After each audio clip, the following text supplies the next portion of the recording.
नमस्कार बच्चों, आज हमारा तीसरा लेसन मुद्रा स्फीति उसके बारे में हमें आज पढ़ना है। अब मुद्रास्फीति में हमें क्या क्या पढ़ना है, पहले उसके बारे में जानकारी दे दूं आपको। मुद्रा, तो आप मुद्रा का अर्थ तो समझ ही चुके होंगे। मुद्रा यानी पैसा, पर पहले के समय में मुद्रा नहीं थी। अब अभी हमारा काम कैसा हो गया है, सरल हो गया है। पर अब मुद्रा कैसे आई, उसका उद्भव कैसे हुआ, कभी हमने सोचा नहीं है। शुरुआत से ही हम लोग मुद्रा का अर्थ यानी पैसा ही समझते हैं, पर कभी हमने सोचा नहीं कि मुद्रा आई कहाँ से, कि पहले के समय में उसका उपयोग होता था कि नहीं होता था, लोग कैसे उपयोग करते थे। इसके बारे में हमें यहाँ पर जानकारी प्राप्त करनी है। यहाँ पर वस्तु विनिमय का अर्थ समझना है। वस्तु यानी जो हमारी आवश्यकता है वह, और विनिमय यानी लेन देन करना। ये सब अर्थशास्त्र के शब्द है कि वस्तु विनिमय का अर्थ, विनिमय यानी लेन देन करना, वस्तु यानी जो हमारी आवश्यकता की वस्तु है वह, यानी वस्तु की लेन देन करना। फिर हमें यहाँ पर वस्तु विनिमय की मर्यादा के बारे में जानना है। फिर मर्यादा के भी तीन समस्याएं हैं। मर्यादा यानी समस्या, तीन समस्या है। पहली है आवश्यकताओं को परस्पर सामंजस्य की समस्या। सामंजस्य यानी एक दूसरे को, एक और दो व्यक्ति को जो वस्तु की अदला बदली करनी है वो व्यक्ति सरलता से कर सकता है, पर एक से अधिक व्यक्ति को उसकी ज़रूरत है, अर्थात वो व्यक्ति को उसकी ज़रूरत ना हो, जब तक वो तीसरे व्यक्ति को उसकी राह देख के बैठना पड़े, उसको सामंजस्य कहते हैं। दूसरा कारण है मूल्य के संग्रह की समस्या। अब मूल्य का संग्रह, फिर आता है मूल्य मापन की समस्या। फिर उसका दूसरा पॉइंट आता है मुद्रा के उद्भव और विकास, मुद्रा का अर्थ, उसका कार्य, मुद्रा के प्रकार, मुद्रा के स्फीति का अर्थ, मुद्रास्फीति की परिभाषा, मुद्रास्फीति के लक्षण, मुद्रास्फीति के कारण, ये सब पूरे लेसन में पढ़ना है।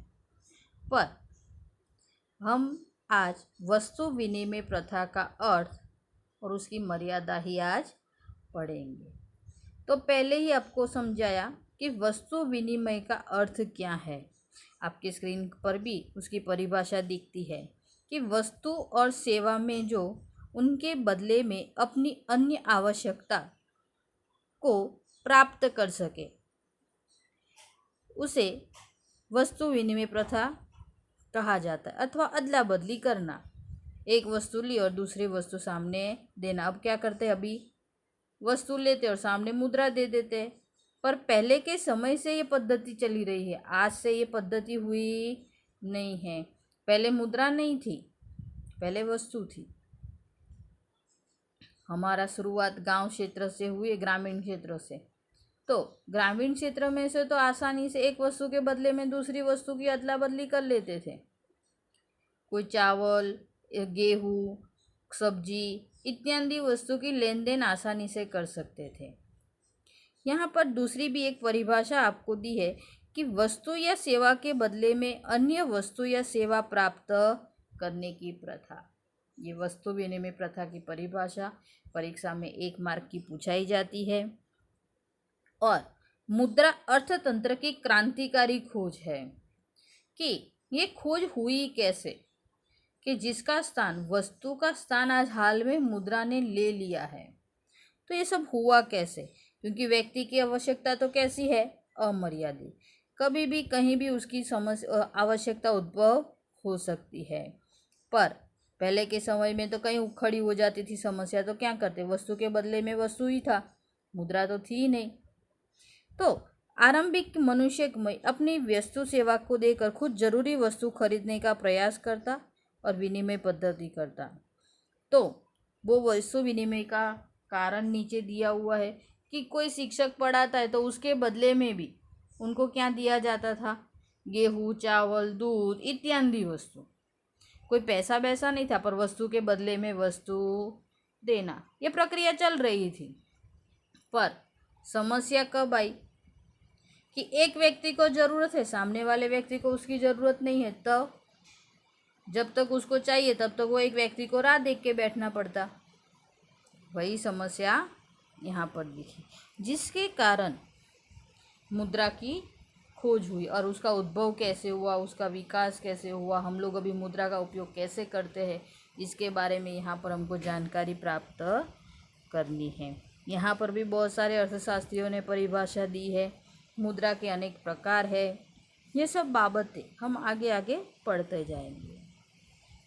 तो आज हम वस्तु विनिमय प्रथा के बारे में चर्चा कर रहे हैं, जिसमें आज हम विनिमय यानी लेन देन के बारे में कि वस्तु की समस्याएं कैसे उपस्थित होती थी, कि मुद्रा की अनुपस्थिति में यानी मुद्रा जब नहीं थी तब एक वस्तु या दूसरी वस्तु के साथ विनिमय या अदला बदली को वस्तु विनिमय प्रथा कहते हैं, और उसी समय अदला बदली प्रथा भी कहते हैं। अब उसकी मर्यादाएं 3 है। पहली मर्यादा देखो आपके स्क्रीन पर है नीचे, आवश्यकता को परस्पर सामंजस्य का अभाव। अब सामंजस्य यानी क्या कि एक व्यक्ति को चाहिए, दूसरे व्यक्ति को नहीं चाहिए, बराबर। तो वो दोनों को जब ज़रूरत हो तो अदला बदली आसानी से हो जाएगी, तो उसमें कोई समस्या आएगी नहीं। पर सामने वाले व्यक्ति को उसकी ज़रूरत ना हो तो तब जब तक उसकी राह जो उसको ज़रूरत हो तब तक उसको राह देख के बैठना पड़ता है। आज हम आपको एक उदाहरण देते हैं। यहाँ पर एक 4 व्यक्ति है। अब 4 व्यक्ति के नाम लेंगे तो बहुत लंबा समय है, तो हम खाली A, B, C और D ऐसे 4 व्यक्ति का लेते हैं। अब A व्यक्ति के पास गेहूँ है और उसके बदले में उसको कपड़ा चाहिए। B व्यक्ति के पास कपड़ा है परंतु उसे कुर्सी चाहिए। देखो, A व्यक्ति के पास क्या है, गेहूँ है, B व्यक्ति के पास क्या है, कपड़ा है। अब C व्यक्ति के पास क्या है, कुर्सी है, और D व्यक्ति के पास पानी का घड़ा है। अब ये चारों व्यक्ति के पास अलग अलग वस्तु है, गेहूँ है, कपड़ा है, कुर्सी है और घड़ा है। अब जब तक जो A व्यक्ति को गेहूँ के बदले में कपड़ा चाहिए तो B व्यक्ति के पास कपड़ा है, तो जब B व्यक्ति को भी गेहूँ चाहिए तो दोनों की अदला बदली कैसे होगी, आसानी से। पर A व्यक्ति को गेहूँ के बदले में कपड़ा चाहिए पर B व्यक्ति को कपड़े के बदले में गेहूँ नहीं चाहिए, उसको कुर्सी चाहिए, तो उसको C व्यक्ति की ज़रूरत पड़ेगी। अब जब C व्यक्ति को कपड़ा भी नहीं चाहिए, उसको गेहूँ भी नहीं चाहिए, उसको घड़ा चाहिए। अब चारों को अलग अलग चीज़ चाहिए। जब तक सामने सामने व्यक्ति को वही वस्तु की ज़रूरत पूरी कर सके तो अदला बदली शक्य है, पर एक व्यक्ति को चाहिए, दूसरी व्यक्ति को नहीं चाहिए, तब ये समस्याएं खड़ी होती है। अब उसका व्यवस्था कैसे करनी, तो अतः वस्तु विनिमय प्रथा एक व्यक्ति को सीधा कपड़ा नहीं ले सकता क्योंकि B के पास कपड़ा है, परंतु उसे गेहूँ नहीं, कुर्सी चाहिए, तो A व्यक्ति के कपड़ा प्राप्त करने से परेशानी का सामना करना पड़ेगा। वही परिस्थिति C और D की भी है। C व्यक्ति के पास कुर्सी है और D व्यक्ति के पास घड़ा है, तो कुर्सी वाले व्यक्ति को घड़ा चाहिए। वो कुर्सी किसके पास थी, B वाले व्यक्ति के पास।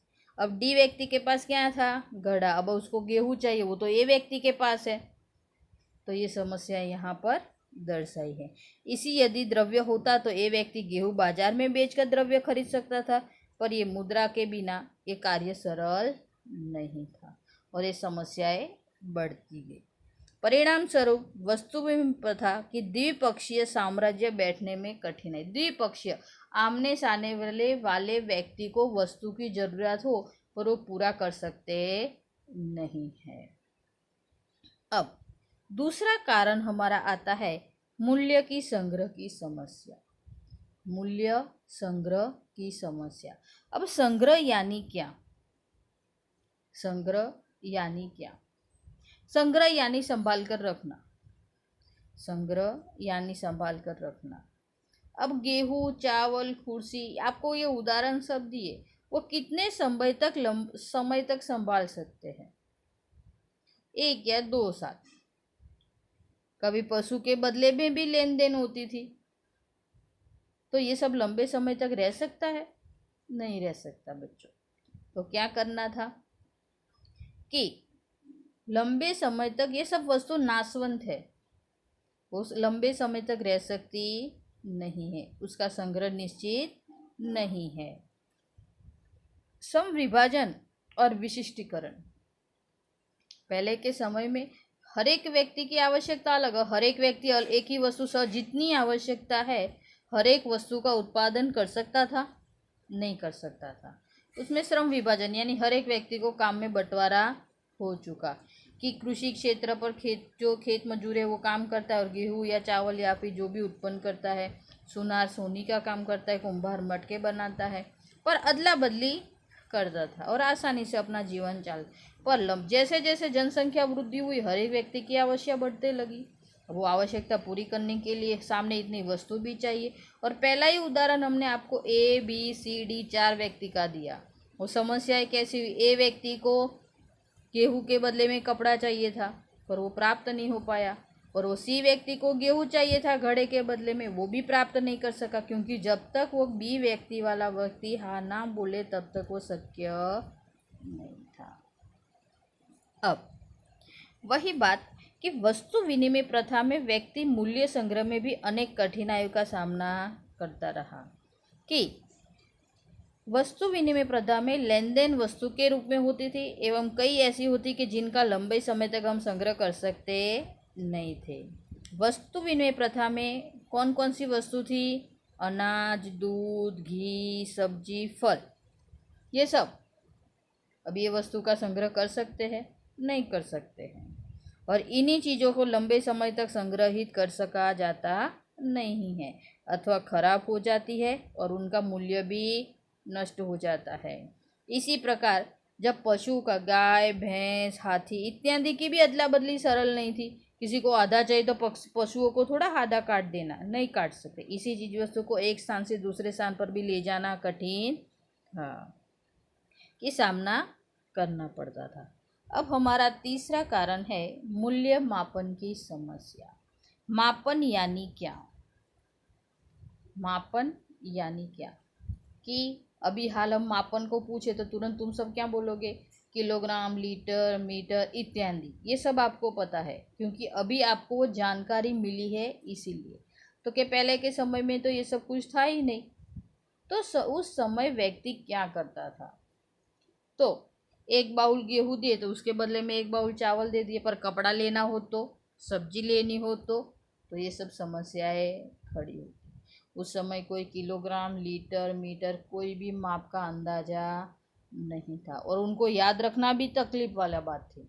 कोई शिक्षक पढ़ाता है तो उसके बदले में उसको शिक्षक ज्ञान के बदले में 1 किलो गेहूँ दे देगा, 1 किलो चावल दे देगा, पर वो माप नहीं था। कोई ऐसे ही बस दे दिया वस्तु पे, उसका कोई माप, कई बार अधिक माप भी दिया जाता, कभी कम भी दिया जाता था। ये समस्या भी होती थी।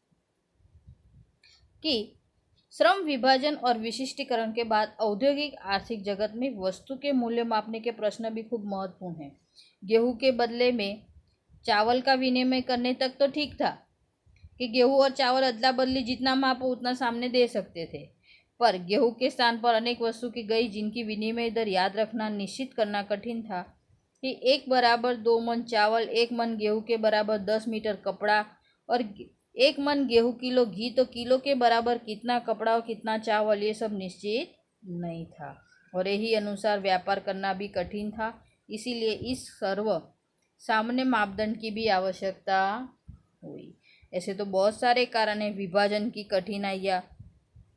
कि विनिमय दौरान विभाजन समस्या आती। कुछ वस्तु जिनके छोटे छोटे टुकड़े करने पड़ते थे, तो गेहूं, अन्य प्रकार के अनाज, कपड़े, उन सब के टुकड़े कैसे किए जाते, वो उसको इकाई में विभाजन संभव नहीं था।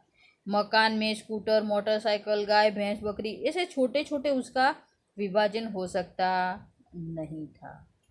अब दीर्घकालीन समय तक भी समस्याएं खड़ी होती कि लंबे समय तक उसका संग्रह भी कर सकते नहीं, कभी याद रखने में समस्या आती, किसान को भी नुकसान भुगतना पड़ता था और चुकाने के लिए भी क्या माफ है उसका भी कोई मुआवजा अंदाजा नहीं था। मुआवजा यानी चुकाना, कि कोई वस्तु विनिमय प्रथा के कारण वकील हो, नर्स हो, शिक्षक हो, धोबी हो, नाई हो, इतने सारे लोग जो कार्य कर रहे हैं उसके बदले में कि हर एक व्यक्ति को श्रम विभाजन यानी काम बांट दिया गया है। अब हर एक व्यक्ति कुछ ना कुछ आवश्यकता तो होगी और कुछ ना कुछ तो प्राप्त करना ही पड़ेगा। अब ये सब मुआवजा देने के लिए भी समस्या थी। कोई शिक्षक ज्ञान के बदले में कितना कीमत चुकाएगा वो कुछ निश्चित नहीं था। कोई डॉक्टर ने ऑपरेशन किया तो उसके बदले में उसको क्या दिया जाएगा वो कोई अंदाजा नहीं था, कोई माप नहीं था। इसीलिए वो कई बहुत सारी समस्या भी आई और वस्तु विनिमय प्रथा की कमियों के कारण कि लंबे अरसे तक नहीं चल पाई सकी, इसीलिए वैकल्पिक व्यवस्था का संकल्प हुआ। वैकल्पिक आरंभ यानी वस्तु का स्थान, ये समस्या दूर करने के लिए कहीं शुरुआत करी, जिसमें इसके बाद वाले सेशन में आपको मुद्रा के उद्भव कैसे हुआ, मुद्रा के प्रकार कैसे है इत्यादि के बारे में हम आपको जानकारी देंगे।